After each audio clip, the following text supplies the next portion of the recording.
Mathematics का ये बुनियादी अमल का ये टॉपिक शुरू कर रहे हैं। जमा, तकरीब, तफरीक, ज़रब और तकसीम और कसे रुकनिया, मतलब प्लस माइनस, मल्टीप्लिकेशन और डिवीजन का, और कसीर रुकनिया। तो मल्टीपल इक्वेशंस वगैरह जो है, तो उसके बाद तकसीम पजीरी की कसौटियों को अगर हम देखें तो ये तकसीम कैसे करते हैं इसकी कसौटियाँ।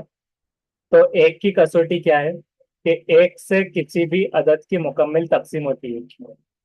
एक से किसी भी अदद की मुकम्मल तकसीम होगी तो उसको एक की कसौटी बोलेंगे। दो में क्या होगा कि दो से तमाम जुफ्त अदद की मुकम्मल तकसीम होती है, तो ये दो की कसौटी है। और तीन की कसौटी मतलब अगर अदद में हिस्सों की जमा को, जो हिस्से है उसकी जमा को तीन से तकसीम होती है, तब उस अदद की तकसीम तीन से हो जाती है। मतलब क्या है कि अगर अदद में हिस्सों की जमा को, कि हिस्सों की जो जमा है उसको तीन से तकसीम अगर वो हो जाती है हिस्सों की जमा, तो तब इस अदद की, जो उस अदद रहेगा उसकी तीन से तकसीम हो जाएंगी। तो हिस्सों की जमा को तीन से तकसीम, इतना याद रखना है।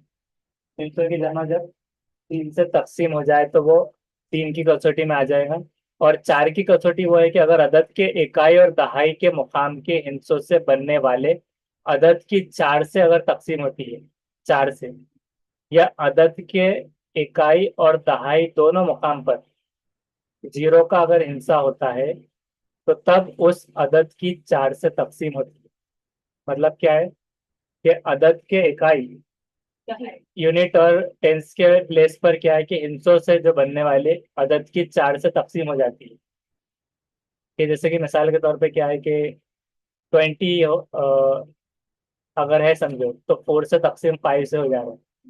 तो अदद के इकाई और दहाई दोनों के मकाम पर जीरो का हिस्सा होता है, जीरो का, जैसे कि 20 की मिसाल दी, तो तब उसकी अदद की तकसीम चार से हो जाती है, तो वो चार की कसौटी है। इस तरह से। उसके बाद पांच की कसौटी किसको कहेंगे, जिस अदद के इकाई के मुकाम पर या जीरो या पांच का हिस्सा होता है, जीरो या फाइव, तो उसकी पांच से तकसीम होती है। मिसाल के तौर पर 15 अगर ले लिया जाए, तो 15 मतलब क्या है कि पांच से तकसीम हो जाएगा। पांच दिए 15। और जीरो कैसे हो जाएगा, 10 अगर है तो पांच दूनी 10। तो ये दोनों में हो जाएगा, लेकिन चार की कसौटी में जीरो अगर लास्ट में आ रहा है तो 10, तो 10 नहीं 20 हो रहा है। तो इसमें कुछ चीजें अलग है। और मतलब चार से तकसीम होना जरूरी है, 10 नहीं हो रहा है, लेकिन इसमें जीरो या पांच का आ गया तो उसको पांच से हो जाता है।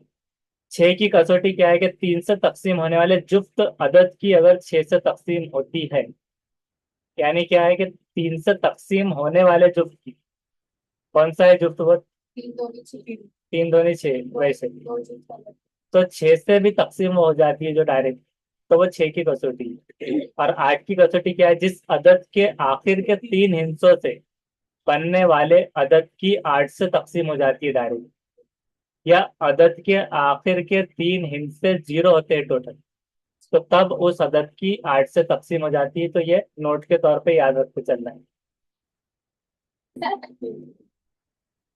तो नाइन की कसौटी क्या है कि नाइन की कसौटी मतलब जिस अदद के हिस्सों की जमा की नौ से तकसीम हो जाती है, अदद के हिस्सों की जमा नौ से तकसीम हो जाती है, मतलब कोई भी अदद है उसके हिस्से जो है उसकी जमा करने पर वो नौ से पूरा तकसीम हो जाता है, तो उस अदद की भी नौ से तकसीम हो सकती है। तो उसको नौ की कसौटी में रखा जाएगा। ग्यारह की कसौटी क्या है, अब देखिए 10 की नहीं है।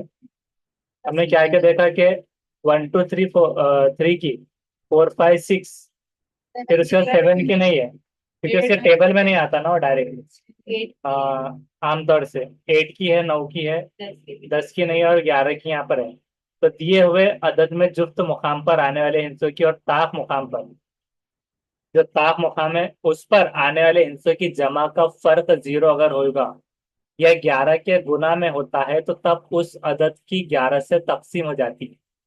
मतलब क्या है कि दिया हुआ अदद है उसमें जुफ्त मुकाम अगर आ गया, तो उस जुफ्त मुकाम पर आने वाले हिस्सों की और ताक मुकाम पर जो आने वाले हिस्सों है उसकी जमा का फर्क अगर जीरो हो जाएगा या फिर 11 के गुना में हो जाता है, तो तब उस अदद की 11 से तकसीम हो जाती है।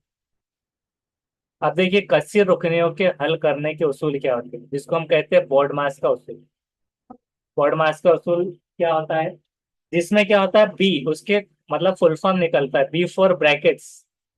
तो खौसिन उसे कहेंगे, जिसमें खौसिन कौन से होंगे, एक तो करली भी हो सकते हैं, बड़े ब्रैकेट और छोटे खौसिन, इस तरह से होंगे। तो ये खौसिन आ जाएंगे ब्रैकेट्स में बॉड मास के उसूल। Offer of, brackets of, of मतलब का की के, ऑफ मतलब क्या होता है का की के, यानी जरब हो जाते हैं, मल्टीप्लीकेशन। और डिवीजन जो तकसीम से, ब्रैकेट्स ऑफ डिवीजन, तकसीम। और मल्टीप्लीकेशन, अब देखिए मल्टीप्लीकेशन तो यहाँ पर भी था, तो यहाँ पर क्यों मल्टीप्लिकेशन आया, तो ब्रैकेट ऑफ डिवीजन जिसमें ऑफ यानी सिर्फ का था, किसको जरब किया जा रहा है। और तकसीम के बाद जरा मल्टीप्लिकेशन, एडिशन एंड सब्सट्रैक्शन, ये इसका है ब्रैकेट्स ऑफ डिवीजन, मल्टीप्लिकेशन है, एडिशन एंड सब्सट्रैक्शन। इससे याद रख लेना है बॉड मास, इसका फुल फॉर्म। अब उसके बाद में उसकी तशरीही मिसालें लेंगे। अब देखिए लिखा हुआ डायरेक्ट डायरेक्ट ऐसा आता है 464 multiply by 47 plus 53 multiply by 464 कितना होगा। तो अब हमें यहाँ पर क्या लगता है कि अब मल्टीप्लाई किसको किससे करें।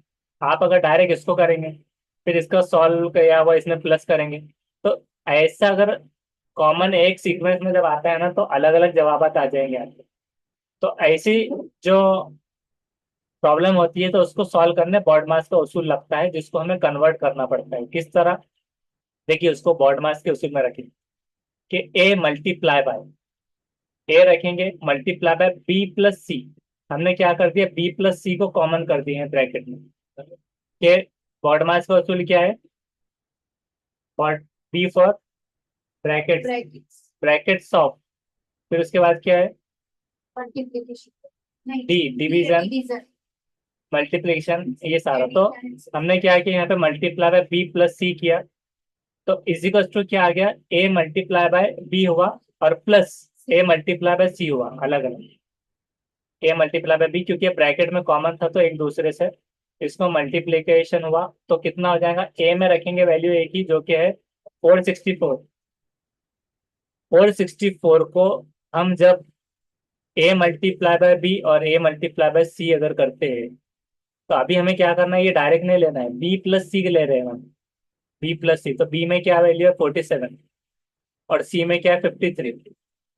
ये जब हम ले लेते हैं और अब इसको मल्टीप्लाई करते हैं एक दूसरे से, तो अभी हम डायरेक्ट मल्टीप्लाई नहीं करेंगे, पहले अंदर का जो प्लस है उसको प्लस कर देंगे। तो 53 प्लस 47 हो गया 100।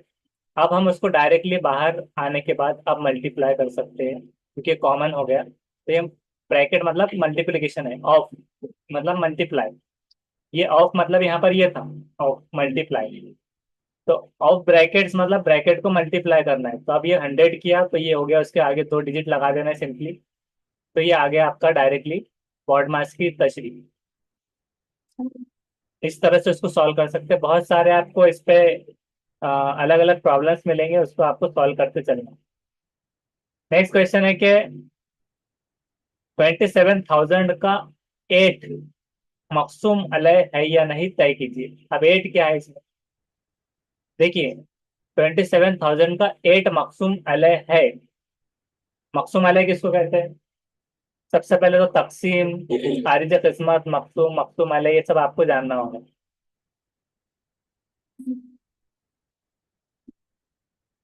तो अभी हम समझते हैं मकसूम, तकसीम और मकसूम अलय, सारा इसका तकसीम का। तो देखिए मकसूम क्या होता है, मकसूम देखिए यहाँ पर जो लिखा हुआ है, मतलब पहले सवाल देखते हैं हम कि सवाल किस तरह से है। अगर चार किसानों ने मिलकर खाद के 84 बोरे खरीदे हैं, चार लोगों ने मिलकर, तो वो सोचने लगे कि चारों में कैसे बराबर बांटेंगे। तो एक किसान ने एक तरह की तरकीब बनाई जो कि मरहला वन में है। एक ने 10 बोरे दिए, 10 10 10 करके 40 हो गए, तो बराबर हो गया। लेकिन अब चार जो थे, अब चार जो ऊपर बच रहे थे, मतलब ये 80 जो थे, हाँ, तो इन्होंने क्या किया कि हर एक को 10 बोरे दिए, तो कितने के 40। फिर उन्होंने क्या किया 40, 4 × 10, ये 40 होते हैं चारों के। अब जो बचे 44, तो ये इतने बच गए। तो अब 44 को उन्होंने फिर 11 कर सकते हो एक तो, उसके अलावा मरहला 2 क्या है कि बाकी 44 जो बोरे थे, मतलब ये पहले मरहला 1 हो गया, अब बाकी जो बचे थे 44, उसमें से हर एक को दोबारा 10 और दे दिए। अब कितने बच गए? 4। अब 4 में फिर एक एक को दे डाले। तो ऐसा करके उन्होंने लगाए, क्योंकि उनको पढ़ाई लिखाई नहीं आती थी, तो तब हर एक को उसके तौर पे 21 बोरे टोटल मिले। ऐसा। अब दूसरे किसान ने बोला नहीं, मैं अच्छे से बताता हूँ। उसने बोला कि इसमें ज्यादा टाइम लग रहा। दूसरे दिन उन्होंने क्या किया कि हर एक को 20-20 बोरे दे दी, तो टोटल हो गया 80। अब 4 बचे, तो अब बोले आप चारों को एक एक ले लो उठा कर। तो इस तरह से इसमें थोड़ा कम टाइम गया। इसी बराबर बांटने को तकसीम के जरिए कैसे करेंगे वो देखना है। तो हमारे पास जो 84 और 4 था, अब इसको क्या क्या कहेंगे हम देखेंगे। मकसूम। मकसूम मतलब क्या होता है? जैसे कि जैसे कि एक होता है मकतूल, कातिल, मजलूम, जालिम। तो मजलूम मतलब इस पे जुल्म किया जा रहा, मकतूल मतलब जो जिसका कत्ल हुआ, कातिल मतलब जिसने कत्ल किया, और जालिम मतलब जो जुल्म कर रहा है। तो मकसूम मतलब जो तकसीम जिसको करना है और जिससे करेंगे, तो मकसूम अलह में रख रहे हैं। तो मकसूम 84 यहाँ पर हो गया, यानी 8 दहाई। 8 दहाई क्यों बोला गया? क्योंकि इकाई दहाई, तो 8 दहाई के मुकाम पर है, और 4 इकाई के मुकाम पर। और मकसूम अलह 4 यहाँ पर हो गए। अब पहले क्या करेंगे, दहाई को बांटना है। दहाई को कैसे बांटेंगे? 8 को कंसीडर करना है, फोकस पहले एक एक से टारगेट करना है। तो पहले को टारगेट करेंगे जो कि दहाई है, तो 8 दहाई। दहाई जो है तो चारों में बांटने के लिए देखना है कि 8 के हिसाब से 4 में कितने से होता है या नहीं। तो 4 का पहाड़ा पड़ना है, पढ़िए। 8, तो 2 ने 8, यानी कि एक साथ दो दो दहाई को बांट सकते हैं। तो अब हम क्या करेंगे, उन्हें तफरीक करेंगे। तो 4 दूनी 8, तो यहाँ पर 8 लिखा और ऊपर 2 लिख दिया। तो ये चीजों को क्या कहते हैं हमें वो देखना है। हर एक को 2 दहाई मिले, तो 2 दहाई मिले। दो क्या है? दहाई है, ऊपर दहाई के मुकाम पर। तो खारिज किस्मत में इसको क्या कह दिया गया? खारिज किस्मत। किस्मत जब सबकी होती है, और खारिज किस्मत जो आउटपुट मिला लकीर के ऊपर। हाथों में भी लकीर होती है, लकीरों में किस्मत होती है। किस्मत की लकीरों। वो लकीर के ऊपर। और कोई कहता है लकीर का फकीर। ऐसे मुहावरे वगैरह भी है। किस्मत की लकीरों पर अगर मतलब भरोसा नहीं रखे, मतलब मेहनत से बदलती है, ऐसे बहुत सारे शेर है। उसमें हमारे शॉर्ट्स में भी देख सकते हैं यूट्यूब पर, उसमें भी है वो। तो खारिज किस्मत में लकीर के ऊपर जो दहाई के मुकाम पर 2 लिखेंगे अगर। अब 8 दहाई में से 8 दहाई को तफरीक की तो 0 दहाई बज गई, अब जीरो का टेंशन खत्म हो गया। तो अब दहाई बाकी रहा, तो इसको क्या कर देगा? बाकी। और फिर से देख लेंगे इसको। अब आगे की 4 इकाई बांटने के लिए लेंगे, 4 एके 4। तो 4 में से एक गुनाही तफरीक होंगी, तो हर एक को क्या मिली? इकाई। तब खारिज किस्मत किसको कहा गया? तो ऊपर उसमें लकीर के ऊपर 1 लिखा, और इकाई तफरीक करने पर बाकी 0 रहा, तो इसको क्या कह देंगे? बाकी। रिमाइंडर जिसको कहते हैं बचना, बाकी क्या रहेगा? तो रिमाइंडर। और क्वेश्चन कहते हैं इंग्लिश में उसको, क्वेश्चन एंड रिमाइंडर। क्वेश्चन। इस तरह से। तो खारिज किस्मत आया 21। तो ये सारा क्या था? खारिज किस्मत, मकसूम, मकसूम अलैह, ये सब चीजें थी। तब हमें क्या कहा जा रहा है? देखिए, मकसूम और 3 क्या है? मकसूम अलैह, तो ये हमारे समझ में आ गया। बाकी क्या है? खारिज किस्मत क्या है? तो ये सारी चीजें हमको आ गई कि किसको क्या कहते हैं। तो अब यहाँ पर हम अब सवाल के ऊपर जाएंगे। तो क्वेश्चन अब क्या है कि मखसूम अलैह, अब हमको क्या समझ में आ गया कि मखसूम अलैह यानी जो तकसीम जिससे हो रहा है, तकसीम। और 27,000 क्या हो गया? फिर मखसूम हो गया, क्योंकि 27,000 में सैकड़ा दहाई इकाई के मुकामत पर 0 लिखे हैं, इसलिए इसकी 8 से तकसीम होती है, जैसे हम ऊपर कसौटी में पढ़ चुके हैं।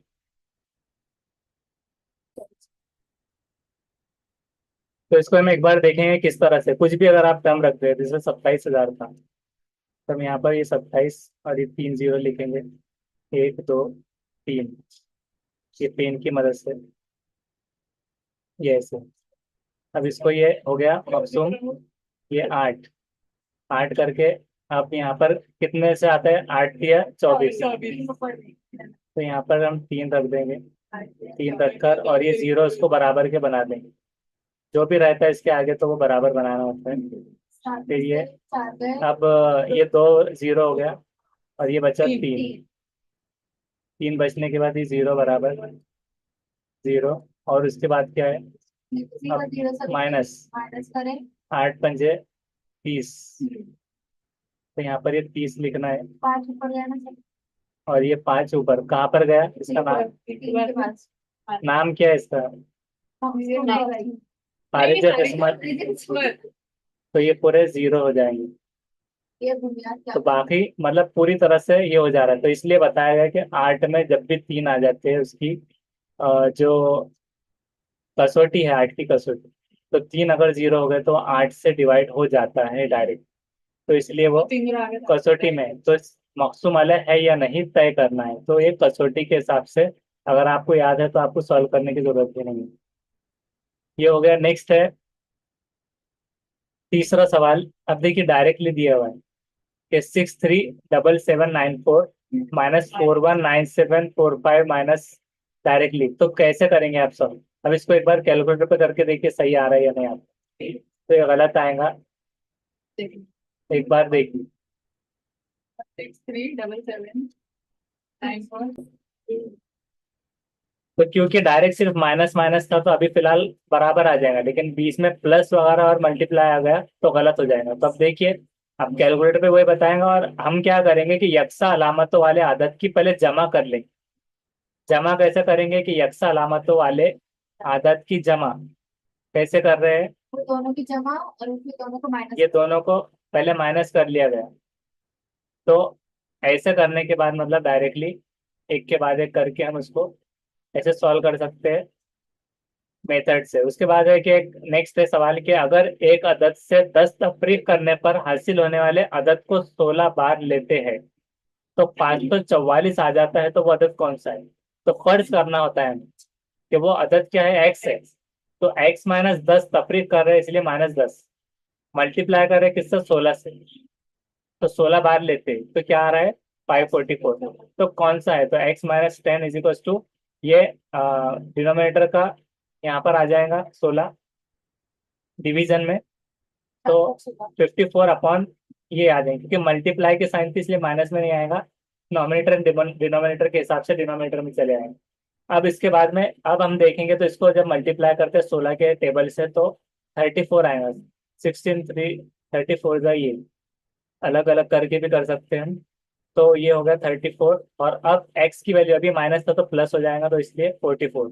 तो लिहाजा वो अदद है 44। तो इसको ऐसे हम सॉल्व कर सकते हैं। उसके बाद फिफ्थ वाला है कि 12 × 18। अब इसको आप कैलकुलेटर पे सॉल्व करके देखिए ये आ रहा है। तो ये कैलकुलेटर पे अब ये वाला नहीं आ सकता है, ये बॉड मास का उसूल है।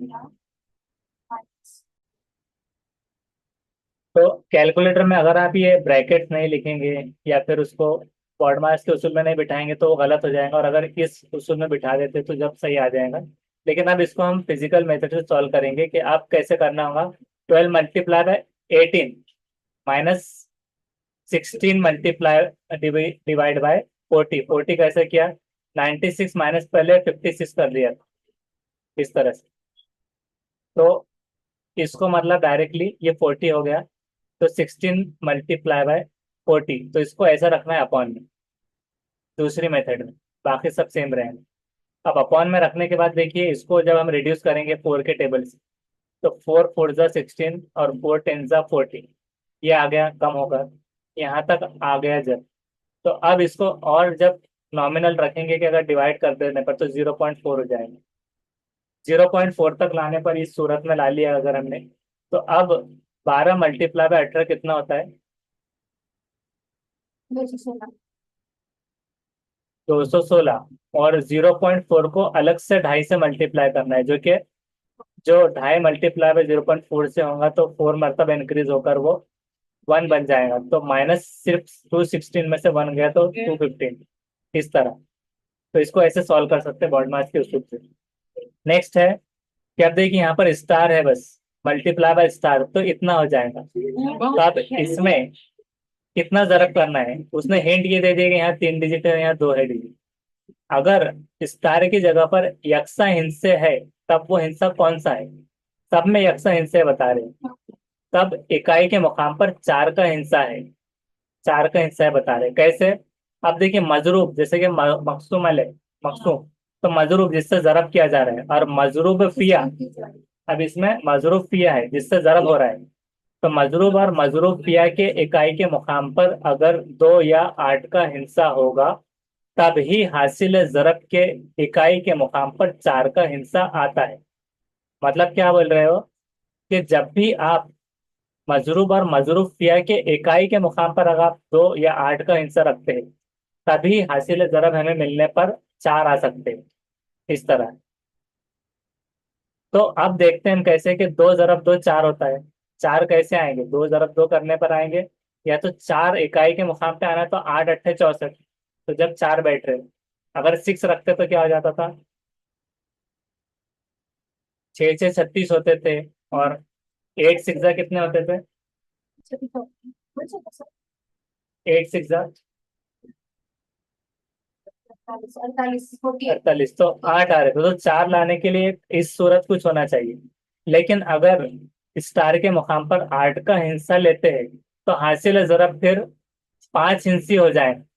अगर 8 आप लेना चाह रहे तो फिर 5 हिस्सी हो जाएगा, तो इसलिए वो नहीं लेंगे, स्टार के मुकाम पर 2 का हिस्सा लेना। यानी कि सेम क्वांटिटी देखिए, 222 मल्टीप्लाई बाय 22, तो ये हो जाएगा देखिए इकाई के मुकाम पर भी 4 आ गया, और 4884। तो जो कि हमने 4 कहाँ देखा था कि 4 कैसे आ सकता है, तो उसका हमने प्रेडिक्ट किया था कि 4 कब आ सकता है, तो 2 मल्टीप्लाई बाय 2 होने से आएगा। ये 64 वहां आना चाहिए, तो देखिए 64 नहीं आया। और अब 84 अगर हमें लेना होता तो 5 इंची हो जाता था, तो हमको वो भी नहीं लेना था, तो हमने क्या लिखा, 2 लिखा सब में मिनिमम वाले। तो 222 ज़रब 22 करते हैं तो ये हिस्सा आ जाए, तो इस हिसाब से 2 का हिस्सा मिलेगा। सेवेंथ एग्जाम्पल देखेंगे कि 210 डिवाइड बाय, ये बॉड मास का उसूल है, देखिए करली ब्रैकेट्स में 125 माइनस, ये जो है तो फिर ब्रैकेट्स है, कौन सा ब्रैकेट कहते हैं इसको, कर्व, मतलब क्वेश्चन वाला तो नहीं है, तो ये बड़ा ब्रैकेट उसको वैसे कहते हैं, और इसमें क्या कहते हैं इंग्लिश में, मतलब एक ब्रैकेट की छत में आती है वो, तो करली नहीं है, और करली ये वाला हो जाएगा। तो उस हिसाब से ये ब्रैकेट्स में अगर जब हम रखते हैं तो इसको क्या कहेंगे। कैसा लाना है इसमें? देखिए ब्रैकेट्स के बारे में जब जानना है तो देखिए डिफरेंट टाइप्स ऑफ ब्रैकेट्स हैं, जिसको हम पैरेंथेसिस कहते हैं या राउंड ब्रैकेट कहते हैं, ये वाले को। और इसको क्या कहते हैं, स्क्वायर ब्रैकेट, ये बॉक्स ब्रैकेट जो अभी हमने देखा। और ये कर्ली ब्रैकेट कहते हैं, और एंगल ब्रैकेट्स ही होते हैं इस तरह से, या फिर उसको केवरॉन्स कहते हैं इस तरह से। तो ये याद रखना है ब्रैकेट्स के ताल्लुक से भी। तो ये हो गए ब्रैकेट्स। अब ये जो, मतलब ब्रैकेट, ये वाला कौन सा ब्रैकेट हमने देखा था, स्क्वायर ब्रैकेट। तो स्क्वायर ब्रैकेट में जो है तो 5 + 3। तो अब इसको बॉड मास में कैसे सॉल्व करेंगे, अब इसको एक बार कैलकुलेटर पे सॉल्व करके देखिए आप, आ रहा है क्या नहीं।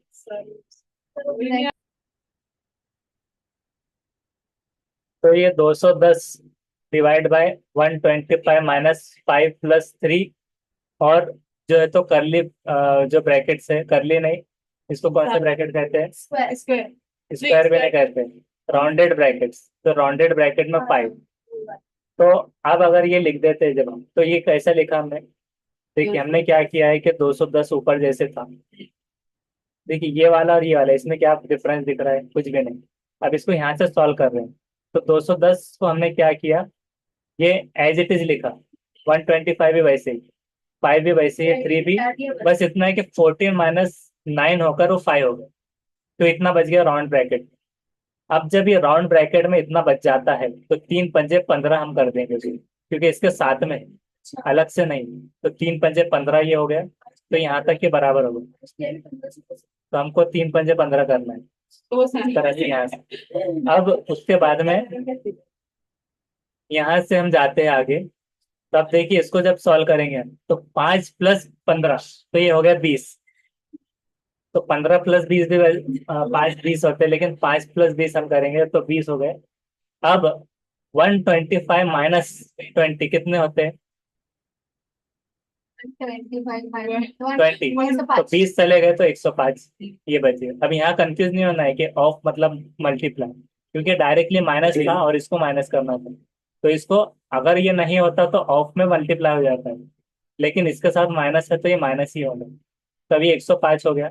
अब देखिए करली ब्रैकेट में तकसीम, तो इसका करली ब्रैकेट अब आजाद इसको कर देना है यहाँ से। और अब तकसीम जब कर देंगे हम 210 को 105 से, तो आपको बच जाएगा 2, क्योंकि 105 दूनी 210, ये 5 का 10 और 1 का 2, सिंपल। तो इस तरह से हो गया सॉल्व। अब नेक्स्ट लास्ट वाला है 15 multiply by third 3 plus 15 multiply by 3 plus 15 multiply by 3 कितना होता है। तो अब इसको हम हल वसूल लेंगे। तो A multiply by B plus A multiply by B plus A multiply by B, इसको 3 मरतबा लिखना है। क्यों लिखे हमने ऐसे, क्योंकि देखिए इसमें भी मल्टीप्लाई है, इसमें भी मल्टीप्लाई, इसमें भी, और बीच बीच में प्लस है। तो ए मल्टीप्लाई बी के सीरीज में हमने रख दिया। तो हमें ए मल्टीप्लाई बी को कॉमन लेना है, क्योंकि बार बार आ रहा है। तो ए मल्टीप्लाई बाय बी, और 3 जो प्लस थे हमने उसको राउंड ब्रैकेट में डाल दिया, 1 + 1 + 1 का इंक्रीमेंट। तो हम कैसे करेंगे अब उसको, कि जो लिखा हुआ था एज इट इज यहाँ पर एक बार लिख देंगे। और अब जब सॉल्व कर रहे हैं हम उसको आसान तरीके से, तो 15 मल्टीप्लाई बाय 3 सिर्फ एक बार लिखना है, और राउंड ब्रैकेट में 1 + 1 + 1 का इंक्रीमेंट रखना है, जो कि 3 हो गया। 15 मल्टीप्लाई बाय 3 तो 45, 15 3 45, और ये 3 मल्टीप्लाई बाय 3 तो 135। इस तरह। तो दिखता हार्ड है, वो आसान है सॉल्व करना है इसकी। अगर अब ये मश्क कुछ सवालात है, ये जिसको पीडीएफ हो गया, तो जो पेड स्टूडेंट है उनको भी अलग से मिल जाएगा पेड ग्रुप में, और जिसको चाहिए तो वो कॉल कर सकते हैं। तो ये देखिए छोटा आंसर कौन सा है, ये वाला है, इसके स्क्रीनशॉट लेते चलिए, जिसको चाहिए ये। तो स्क्रीनशॉट ले लेके इसको सॉल्व करके आप इसको बाद में इसके जवाब कमेंट्स कर सकते हैं। ये सब हिसाब में 428 है, तो खारिज किस्मत ये है। इतना यहाँ तक। तो ये हमारा इतना हो गया। अब हम कल जो चालू करने वाले हैं, बहुत ही इंपॉर्टेंट, जो टीआईटी में भी आता है, हर तरफ आता है, और सारे सवाल तक ज्यादा से ज्यादा इस पर बेस्ड होते हैं, एलसीएम एंड एचसीएफ। यस, मुश्तरिक जो ज़ाब्ते अक्ल और मुश्तरिक आते आजम, जिसके 3 तरीके हैं, फहरिस्ती तरीका, अज्जाए ज़रबी का, तकसीम का तरीका। ये 3 तरीकों के मुताबिक हमें ये करना होगा। तो हम ये करेंगे इंशाल्लाह नेक्स्ट वीडियो में। Thank you.